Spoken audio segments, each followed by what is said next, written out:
Hello dear students, welcome back on my YouTube channel CSC by Nitin sir.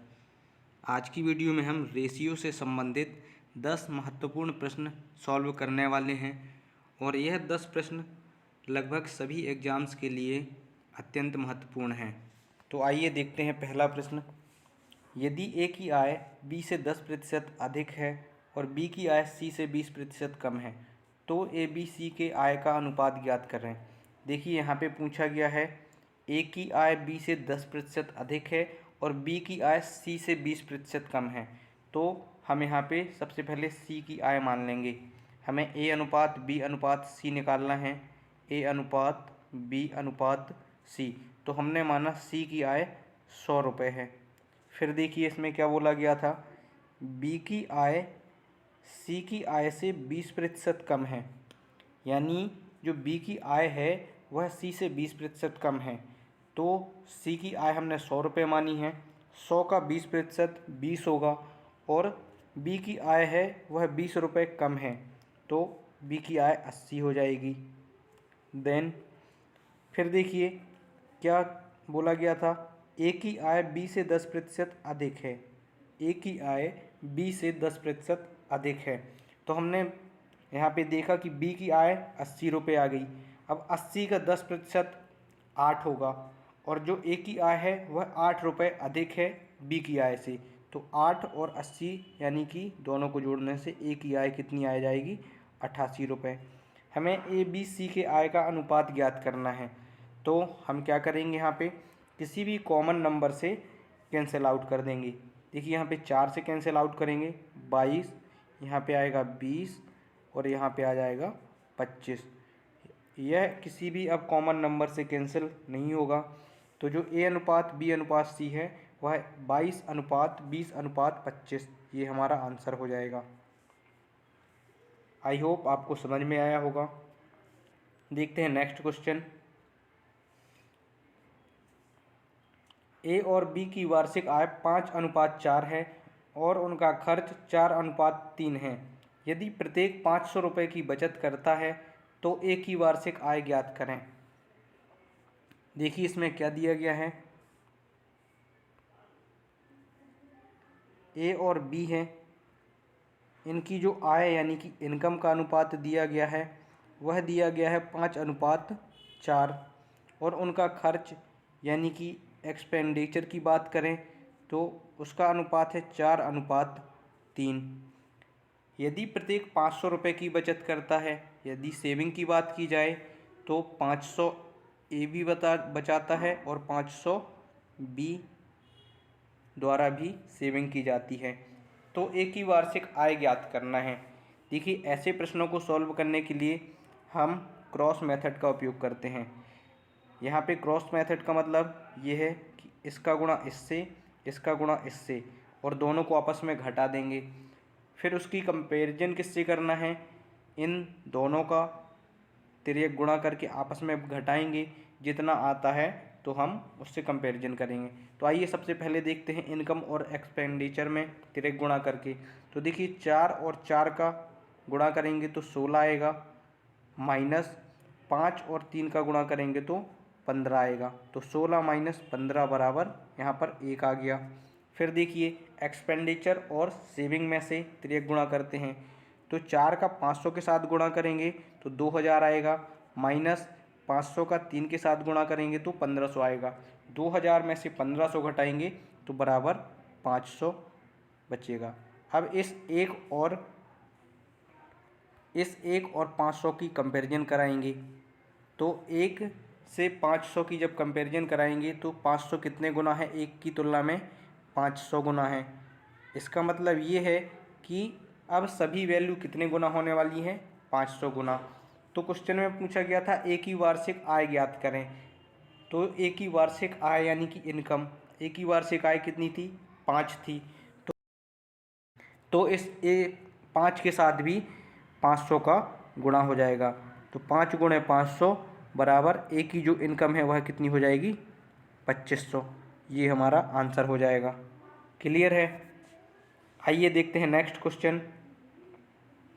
एक train के first class व second class के किरायों का अनुपात 3:1 है और यात्रियों का अनुपात 1:30 है। यदि एक दिन में प्राप्त कुल किराया 2200 रुपये हो तो फर्स्ट क्लास से प्राप्त हुआ किराया ज्ञात करें। देखिए एक ट्रेन है, उसमें 2 क्लासेस के डिब्बे हैं,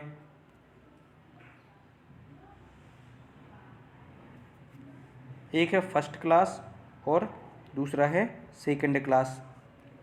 ठीक है, देखिए इसमें क्या है,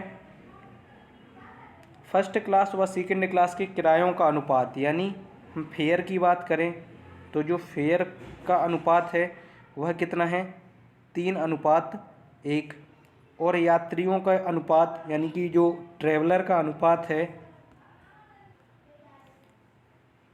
ट्रैवलर का अनुपात 1:30 है, यही दिया गया है।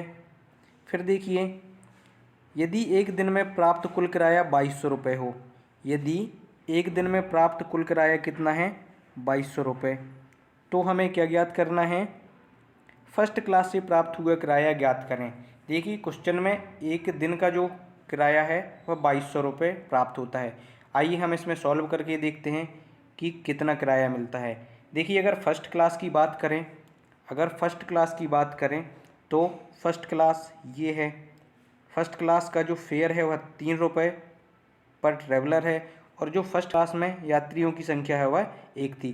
तो एक दिन में फर्स्ट क्लास से कुल कितना किराया आएगा, 3 और 1 का आपस में गुणा कर देंगे तो इससे 3 रुपये आएंगे अनुपात। ऐसे ही अगर सेकंड क्लास की बात की जाए तो सेकंड क्लास में सिर्फ 30 ट्रैवलर हैं और पर ट्रैवलर जो फेयर है वह 1 रुपये है, तो सेकंड क्लास से कितना आएगा, 30 रुपये। तो यदि एक दिन में टोटल फर्स्ट क्लास और सेकंड क्लास से प्राप्त हुए किराया की बात करें तो इन दोनों को जोड़ देंगे तो 3 और 30 को जोड़ने से 33 आएगा। हमारे हिसाब से 33 आ रहा है, लेकिन क्वेश्चन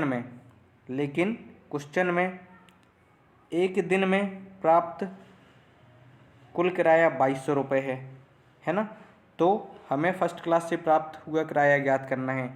देखिए अब हमारे हिसाब से 33 आ रहा है एक दिन में प्राप्त किराया, और क्वेश्चन में 2200 दिया गया है, तो 33 और 2200 की जब कंपैरिजन कराएंगे तो 33 की तुलना में यह 2200 कितने गुना हो जाएगा, इंटू 2200/33 गुना है ये।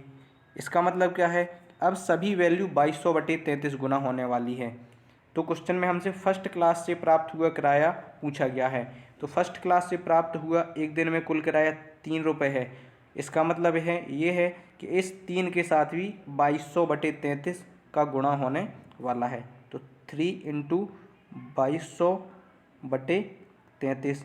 देखिए इसे कैंसिल आउट करेंगे, 3 से काटेंगे 11 आएगा, 11 से काटेंगे तो ये 200 आएगा, यानी कि एक दिन में फर्स्ट क्लास से प्राप्त किराया कितने रुपए हो जाएगा, 200 रुपये।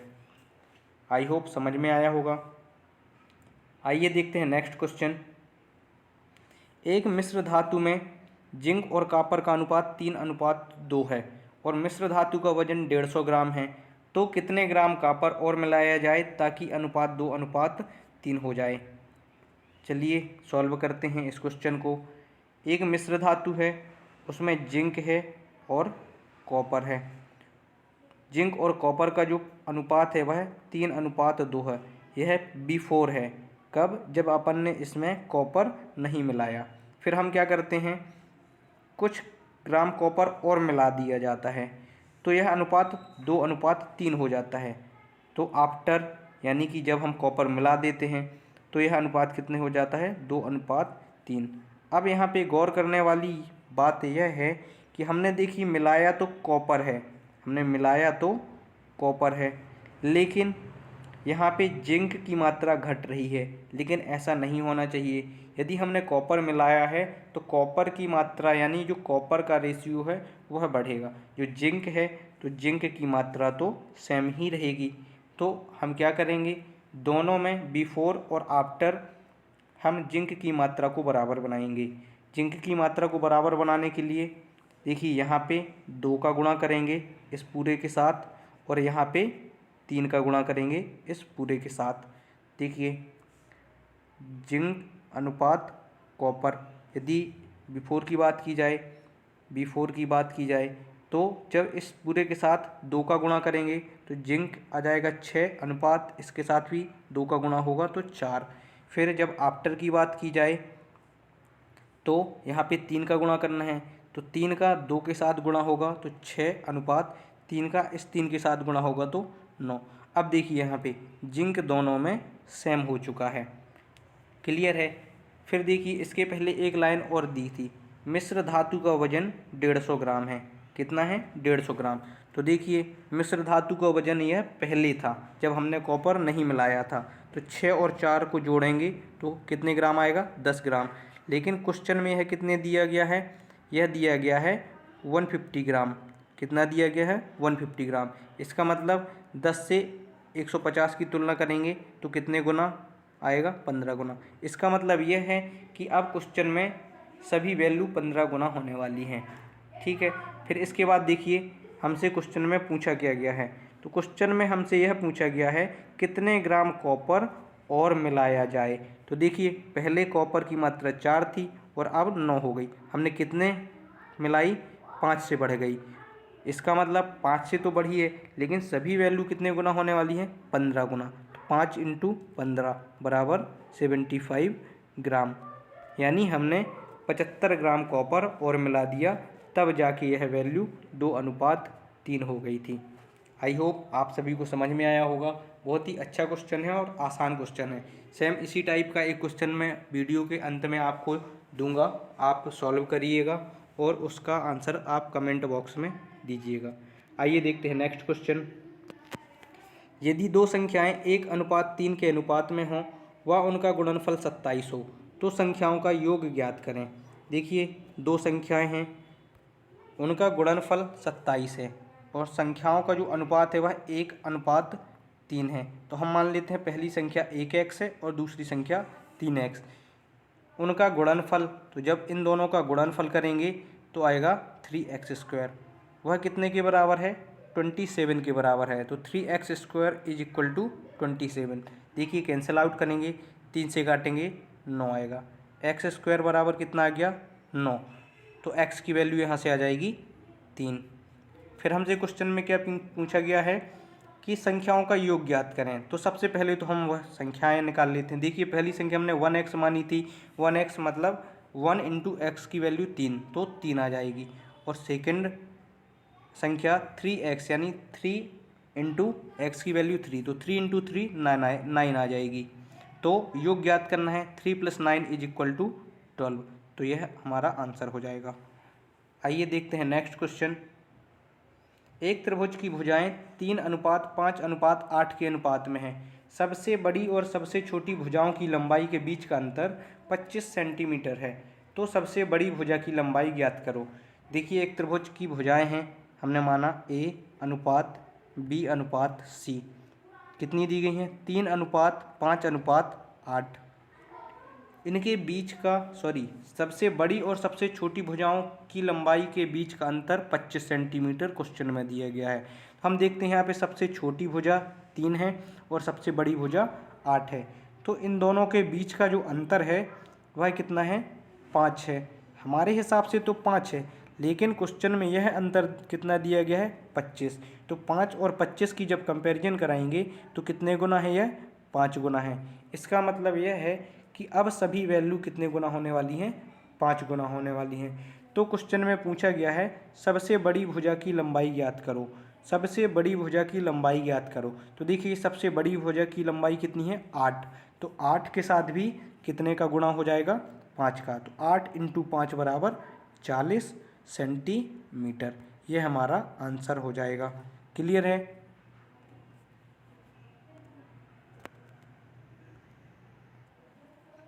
आइए देखते हैं अब नेक्स्ट क्वेश्चन। किसी परिवार की आय और खर्च का अनुपात 15:13 है। यदि परिवार का खर्च 7800 रुपये है तो परिवार की बचत ज्ञात करें। देखिए परिवार का आय यानी कि इनकम और अनुपात खर्च यानी कि एक्सपेंडिचर का जो अनुपात है वह कितना दिया गया है? 15:13। 15:13 दिया गया है। यदि परिवार का खर्च 7800 रुपये है तो परिवार की बचत ज्ञात करनी है। हमें क्या ज्ञात करना है यहाँ पे? बचत यानी कि सेविंग ज्ञात करना है। तो सबसे पहले तो हम देखते हैं कि परिवार का जो खर्च है वह 7800 रुपये है। खर्च यानी कि एक्सपेंडिचर कितना दिया गया है 7800। तो 13 और 7800 की जब कंपैरिजन कराएंगे तो कितने गुना हो जाएगा ये, इंटू 600 गुना। इसका मतलब ये है कि अब सभी वैल्यू 600 गुना होने वाली हैं। लेकिन हमें यहाँ पे परिवार की बचत ज्ञात करना है। तो देखिए क्वेश्चन से ही क्या दिया था कि यदि 15 रुपये उसकी इनकम है और 13 रुपये खर्च कर देता है वो, तो उसके पास कितने रुपये बचेंगे, 2 बचेंगे। यदि किसी व्यक्ति की इनकम 15 है और एक्सपेंडिचर 13 है तो 2 रुपये ही बचेंगे। लेकिन हमने अभी यहाँ पे देखा कि सभी वैल्यू कितने गुना होने वाली हैं, 600 गुना। तो उसकी जो सेविंग है वह 2 इंटू 600 हो जाएगी, बराबर 1200 रुपये। उसकी सेविंग कितनी हो जाएगी, 1200 रुपये। ये हमारा सही आंसर हो जाएगा। क्लियर है। आइए देखते हैं नेक्स्ट क्वेश्चन। किसी परिवार की आय और खर्च का अनुपात 15:13 है। ये क्वेश्चन हम अभी जस्ट सॉल्व कर चुके हैं। 3 कक्षाओं में छात्रों का अनुपात 3:4:5 है। यदि प्रत्येक कक्षा में 30 छात्र और आ जाएं तो अब अनुपात 5:6:7 हो जाता है। तो शुरुआत में कुल कितने छात्र थे ज्ञात करें। देखिए 3 कक्षाएं थी, हमने माना A अनुपात B अनुपात C। ये कोई 3 ABC कक्षाएं हैं। 3 कक्षाओं में जो छात्रों का अनुपात है वह 3:4:5 है। फिर इसके बाद देखिए क्या होता है कि 30 छात्र प्रत्येक कक्षा में आते हैं। कक्षा A में भी 30 छात्र आते हैं, कक्षा B में भी 30 छात्र आते हैं और कक्षा C में भी 30 छात्र आते हैं। तो यह 30 छात्र आने के बाद यानी कि आफ्टर अनुपात कितना हो जाता है, 5:6:7 हो जाता है। तो शुरुआत में कुल कितने छात्र थे, देखिए 30 छात्र आ रहे हैं प्रत्येक कक्षा में। लेकिन यहाँ पे अगर हम देखें तो 3 यहाँ पे कितने से बढ़ रहे हैं, 2 से। इस यहाँ पे भी 2 से बढ़ रहे हैं और यहाँ पे भी 2 से बढ़ रहे हैं। लेकिन क्वेश्चन में 30 छात्र आ रहे हैं प्रत्येक कक्षा में, तो इस 2 और 30 की कंपैरिजन कराएंगे। तो इस 2 और 30 की जब कंपैरिजन कराएंगे तो यह कितने गुना है, 15 गुना है। इसका मतलब है कि अब सभी वैल्यू कितने गुना होने वाली है, 15 गुना। आइए देखते हैं क्वेश्चन में पूछा क्या गया है। तो शुरुआत में कुल कितने छात्र थे, यानी कि जब प्रत्येक कक्षा में 30 छात्र नहीं आ रहे थे, पहले कितने छात्र थे कुल। तो देखिए इन तीनों को जोड़ेंगे तो 5 और 4 9, 9 और 3 12, कुल कितने छात्र थे, 12। लेकिन अभी हमने देखा प्रत्येक वैल्यू अब 15 गुना होने वाली है। तो 12 इंटू 15 बराबर शुरुआत में टोटल कितने छात्र हो जाएंगे, 180 छात्र। यह आंसर हो जाएगा। क्लियर है। आइए देखते हैं नेक्स्ट क्वेश्चन। A, B और C की मासिक आय 1:2:3 के अनुपात में है। यदि C की मासिक आय A की मासिक आय से 8000 रुपये ज़्यादा है तो B की वार्षिक आय ज्ञात करें। देखिए A, B, C की मासिक आय दी गई है, A, B और C। जो अनुपात है मासिक आय का यानी कि इनकम का वह 1:2:3 दिया गया है। क्वेश्चन में फिर दिया गया है यदि C की मासिक आय A की मासिक आय से 8000 रुपये ज़्यादा है। A और C के बीच देखिए यहाँ पे हमारे हिसाब से कितने ज़्यादा है, जो C की आय है 2 ज़्यादा है। लेकिन क्वेश्चन में यह कितना है, 8000 रुपये ज़्यादा है। तो जब 2 और 8000 की कंपैरिजन कराएंगे तो यह 8000 2 की तुलना में कितने गुना है, 4000 गुना है। इसका मतलब है अब सभी वैल्यू 4000 गुना होने वाली है। तो क्वेश्चन में देखिए क्या पूछा गया है, बी की वार्षिक आय ज्ञात करें। तो बी की वार्षिक आय यहाँ पे देखिए 2 रुपये है, यानी कि अब इस 2 के साथ भी कितने का गुना हो जाएगा, 4000 का। तो 2 इंटू 4000 बराबर जो बी की वार्षिक आय है वह कितनी आ जाएगी, 8000 रुपये। ये सही आंसर हो जाएगा। आई होप आप सभी को समझ में आया होगा। आइए देखते हैं आज के लिए आपका होमवर्क। 320 लीटर दूध व पानी के मिश्रण में दूध व पानी का अनुपात 4:1 है। यदि कुछ पानी और मिलाया जाए तो अनुपात 3:2 हो जाता है। तो मिलाए गए पानी की मात्रा बताएं। यह बिल्कुल जिंक और कॉपर वाले क्वेश्चन के जैसा है।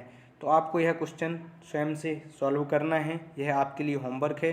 और अगर पॉसिबल हो सके तो इस क्वेश्चन का जवाब आप हमें कमेंट बॉक्स में ज़रूर दें।